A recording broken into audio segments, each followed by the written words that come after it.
existen en el mundo lo que se llama estándares ambientales y sociales. Estos estándares están referidos a condiciones mínimas que tienen que existir para que una actividad se realice y no afecte el ambiente o a las personas de su entorno, ¿no? Entonces, ¿cuáles son esas condiciones mínimas que deben existir para que no se afecten a las personas y a sus entornos? Entonces, esas condiciones, pues, algunas son universales, algunos de estos estándares son estándares válidos para todas partes. Hay estándares más nacionales, pero también hay universales. Entonces, se supone que estos estándares uno no puede transgredir esos límites, no son límites que se ponen para que las cosas se hagan mínimamente bien y no dañen, no dañen. Entonces, eso es una cosa previa que yo quería explicar.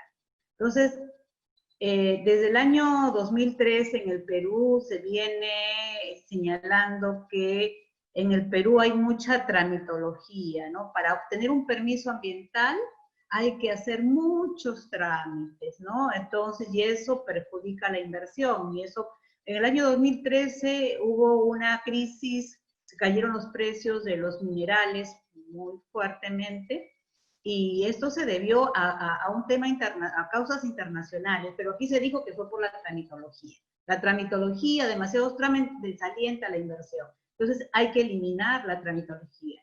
Pero efectivamente hay algunos excesos de trámite, pero lo que se hizo principalmente es reducir los estándares ambientales. Entonces, desde entonces, desde el año 2013, empezó a reducirse los estándares ambientales por leyes, pero también por normas reglamentarias. Entonces, se ha ido rebajando estas condiciones mínimas, se han ido rebajando, reduciendo, y eso es lo que tenemos hasta el día de hoy. Y ahora hay una nueva razón, la reactivación económica, ¿no? Entonces, hay que facilitar la reactivación económica y nuevamente se miran los estándares ambientales y los estándares sociales como un problema para reactivar. Entonces este es el escenario en el que estamos actualmente, ¿no? Y bajo esta razón, justificación esgrimida, se han hecho varios cambios ya, ¿no? En este tiempo de emergencia sanitaria, ¿no? De reactivación, inicio de la reactivación. Entonces, por ejemplo, para hacer un estudio ambiental, tú necesitas recoger información de campo. Porque una cosa es el Perú generalmente no produce mucha información sobre la situación de su territorio, de los recursos naturales. No sabemos en qué situación se encuentra, incluso no hay ni siquiera inventario a veces de recursos hídricos. No hay zonas, hay ojos de agua, lagunas, manantiales que no están inventariados, que no se sabe que existen. Entonces, el trabajo de campo, también en temas sociales, es sumamente importante para saber qué población vive en esos territorios, qué características tiene, a qué se dedica. Entonces, el trabajo de campo es sumamente importante porque generalmente el trabajo, la información que existe es deficitaria, desactualizada, y entonces es importante este trabajo de campo. Entonces, la línea base es recoger información de campo. Eso se ha eliminado durante la emergencia. Ya no tiene la empresa que tiene que hacer el estudio ambiental, no tiene que hacer trabajo de campo, ¿no? Porque basta que presente información secundaria, información existente.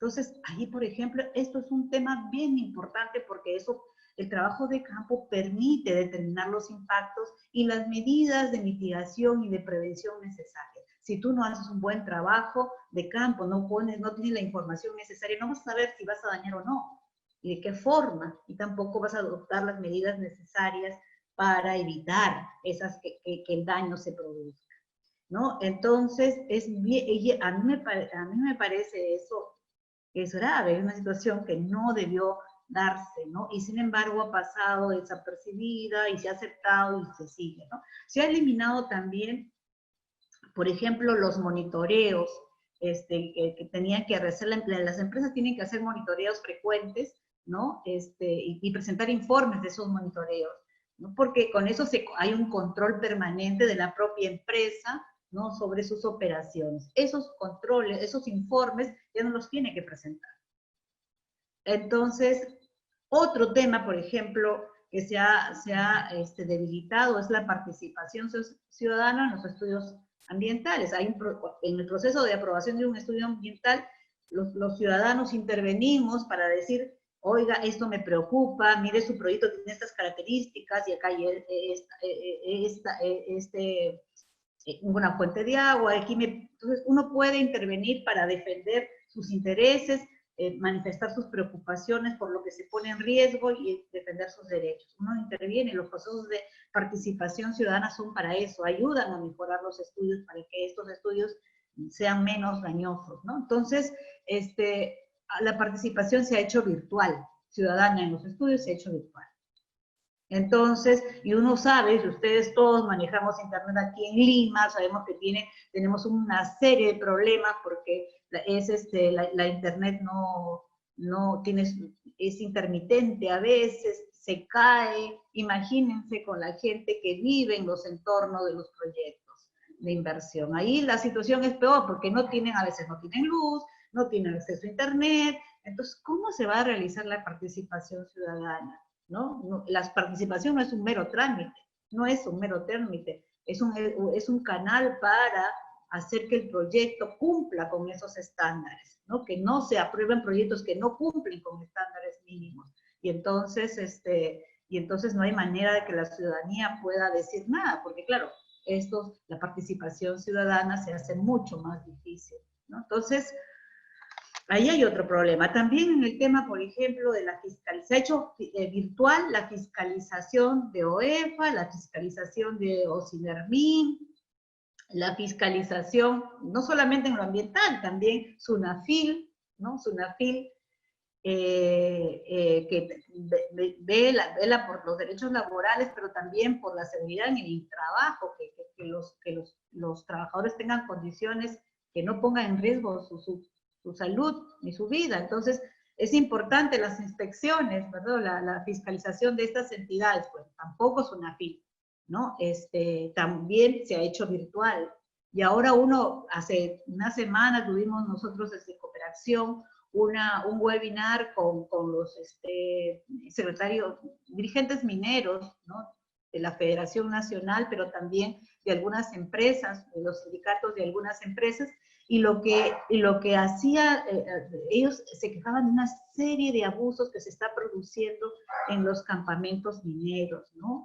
Las condiciones precarias en las que se encuentran, y claro, si no hay, y pedían mayor intervención del Estado. Entonces la virtualización de la fiscalización realmente es un desacierto, ¿no? Deberíamos, y nadie dice que no se ponga, que hay que evitar que se exponga, ¿no? Los funcionarios que hacen la fiscalización. Por supuesto, se pueden adoptar las medidas del caso, pero no suspender una actividad tan importante del Estado, ¿no? Entonces es un error tremendo.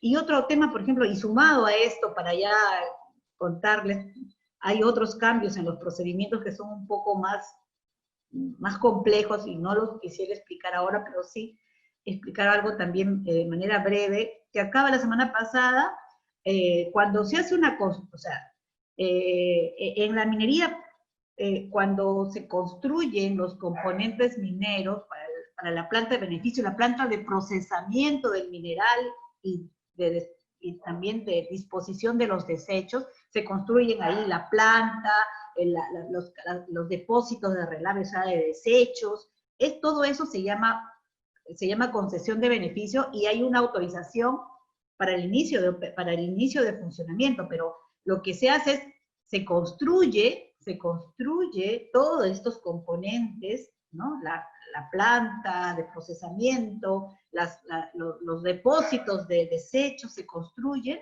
¿no? Y luego hay una verificación para ver si realmente se han cumplido con las especificaciones técnicas. Entonces hay una verificación del Estado in situ, se acerca y verifica si realmente se ha construido siguiendo las condiciones técnicas, siguiendo las condiciones de seguridad, siguiendo los estándares, las especificaciones ambientales. Entonces hay ese trabajo de verificación que tiene que hacer el Estado. ¿no? Antes de dar, la autorización, o sea, de emitir la resolución que autoriza el funcionamiento. Sin embargo, esto también se ha eliminado, esta inspección se ha eliminado. Entonces, realmente estamos muy preocupados por lo que viene ocurriendo, ¿no? Con el Estado, ¿no? Que está excluyéndose de actividades sumamente importantes que garantiza, ¿no? Que el ambiente no sea dañado y los derechos de las personas, a su salud, a la vida, al medio ambiente sano y saludable. Entonces está renunciando a su labor fruitiva de derechos bajo pretexto de que en condiciones de emergencia no se puede hacer y bajo pretexto de que hay que facilitar la inversión, ¿no? Económica, ¿no? Pero el costo podría ser muy alto. Entonces queremos expresar y dejar sentada nuestra preocupación en esos términos.